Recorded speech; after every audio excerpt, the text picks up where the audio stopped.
ছোটবেলায় আমরা একটা গল্প পড়েছিলাম।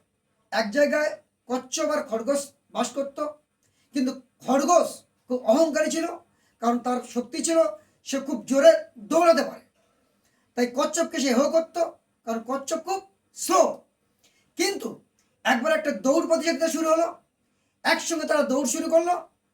খরগোশ প্রচণ্ড জোরে তার সর্বশক্তি প্রয়োগ করে দৌড়ানো শুরু করলো, এবং একটা জায়গায় গিয়ে তার মধ্যে একটা টায়ার্ডনেস আসলো, লেজিনেস আসলো, এবং অহংকার আসলো যে আমি অনেকটা এগিয়ে এসেছি, আমি একটু বিশ্রাম নিই, তারপরে আমি চলে যাব, ওকে হারিয়ে দেবো।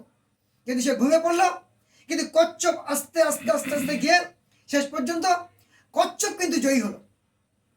সুতরাং জীবনে প্রত্যেকটা লড়াইয়ের ক্ষেত্রে শক্তি কখনো প্রথমেই শেষ করে দিতে নেই এবং অহংকার করতে নেই। Life is a long journey, অনেক দূর লড়তে হবে। সুতরাং আপনি কে বা আপনার কত বড় যোগ্যতা বা আপনার অহংকার, সেটা বড় কথা নয়। বড় কথা হলো আপনার পারফরমেন্স, বড় কথা হলো আপনার রেজাল্ট, আপনার আউটকাম।